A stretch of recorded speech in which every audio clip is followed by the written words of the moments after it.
வணக்கம். வாங்க நாம இன்னைக்கு இந்த உலகத்தோட மிக அற்புதமான ஆன்மீக பயணங்கள்ல ஒன்னான சபரிமலை யாத்திரைய பத்தி ஆழமா பார்க்கலாம். யோசிச்சு பாருங்க, ஒவ்வொரு வருஷமும் கோடிக்கணக்கான மக்கள் இந்தியால இருக்கிற கேரளாவோட அடர்ந்த காட்டுக்குள்ள அமைஞ்சிருக்கிற ஒரு கோவிலுக்கு பயணம் பண்றாங்க. ஆனா இது வெறும் ஒரு ட்ரிப் கிடையாதுங்க. இது நம்பிக்கை, சகிப்புத்தன்மை, அப்புறம் தன்னைத்தானே உணர்றதுக்கான ஒரு ஆழமான தேடல்.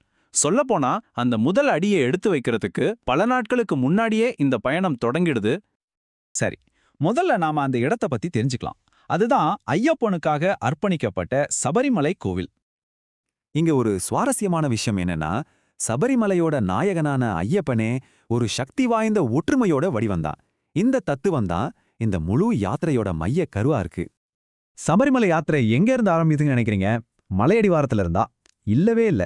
அது ஒருத்தரோட மனசுல இருந்தும் ஆன்மாவில இருந்தும் தான் தொடங்குது. விரதம்னு சொல்ற ஒரு கடினமான தயாரிப்பு காலத்தோட. இதை ஏதோ சாதாரணமா எடுத்துக்கிற ஒரு விஷயம் இல்ல.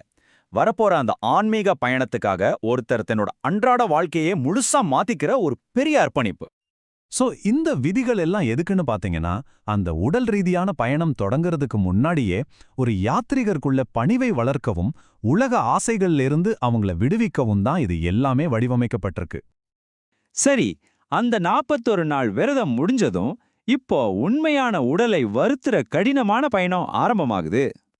இது ஒன்னும் பார்க்ல வாக்கிங் போற மாதிரி ஒரு விஷயம் கிடையாதுங்க. இந்த பயணத்தோட புவியியலே ஆன்மாவை தூய்மைப்படுத்துற ஒரு முக்கியமான அம்சமா இருக்கு.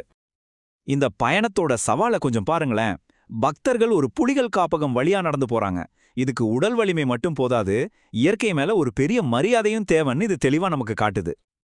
அந்த கடுமையான காட்டு பயணத்துக்கு அப்புறம் பக்தர்கள் கடைசியா அவங்களோட பயணத்தோட உச்சக்கட்டத்தை அடையறாங்க. அதுதான் சன்னிதானம், அதாவது கோயில் வளாகம். கருவறைக்கு போறதுக்கு முன்னாடி அவங்க 18ஆம் படின்னு சொல்ற 18 புனித படிகள்ல ஏறணும். இந்த படிகள் சும்மா ஒரு படிக்கட்டு கிடையாது, இது ஆன்மீக சுத்திகரிப்போட ஒவ்வொரு நிலையையும் குறிக்குது. அதனாலதான் புனிதமான இருமுடிக்கட்டு சுமந்து வர்றவங்களுக்கு மட்டும்தான் இதுல ஏற அனுமதி. அவங்க அந்த படிகள்ல ஏறும்போது அந்த இடமே ஒரு மந்திரத்தால நிறையும். அதுதான் சுவாமியே சரணம் ஐயப்பாங்கிற அந்த சக்தி வாய்ந்த முழக்கம். அதாவது, ஐயப்பனே உன்னையே நான் சரணடைகிறேன். சரி, இவ்ளோ கஷ்டப்பட்டு இவ்ளோ பெரிய முயற்சி எடுத்து வர்றாங்களே, இதுக்கு பின்னாடி இருக்கிற அசல் அர்த்தம் என்னன்னு யோசிச்சிருக்கீங்களா? அது சமத்துவத்தை பத்தி கத்துக் கொடுக்கிற ஒரு ஆழமான பாடம். அந்த கோயிலோட முக்கியமான தத்துவமே அங்க எல்லாரும் பாக்குற மாதிரி பொறிக்கப்பட்டிருக்கு. அதுதான் தத்வம் அசி. இதோட அர்த்தம் நீயே அந்த தெய்வீக சக்தி என்பதுதான். இதுதான் இந்த பயணத்தோட மையப்புள்ளி. அந்த புனிதமான இடத்துல வெளி உலகத்துல நாம பார்க்கற எந்த ஒரு பாகுபாடும் கிடையாது. ஜாதி, மதம், வசதி எதுவா இருந்தாலும் சரி, அங்க எல்லா பக்தர்களும் ஒருத்தர் சுவாமின்னு தான் கூப்பிடுவாங்க. ஏன்னா அங்க அனைவரும் சமம். இந்த சமத்துவம் வெறும் பேச்சோட நின்னுடுறது இல்ல. எல்லா விதமான மக்களும் ஒன்னா நடந்து போறாங்க, ஒன்னா உட்கார்ந்து சாப்பிடுறாங்க. அது மட்டும் இல்லாம ஐயப்பனோட முஸ்லிம் நண்பரான வாவர் சுவாமிக்கும் அங்க ஒரு சன்னதி இருக்கு.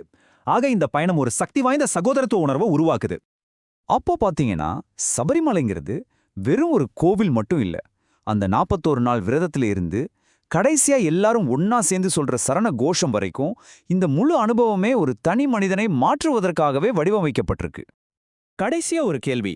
இப்போ இருக்கிற இந்த மாடர்ன் உலகத்துல எல்லா வசதிகளும் நம்ம கையில இருக்கு. அப்படி இருக்கும்போது ஒரு புனித பயணத்தோட சக்தி என்னவா இருக்கும்? எது கோடிக்கணக்கான மக்களை அவங்களோட சௌகரியங்களை எல்லாம் விட்டுட்டு தங்களையும் தாண்டி ஒரு பெரிய சக்தியை தேடி இந்த மாதிரி கடினமான பயணங்களை மேற்கொள்ள வைக்குது? யோசிச்சு பாருங்க.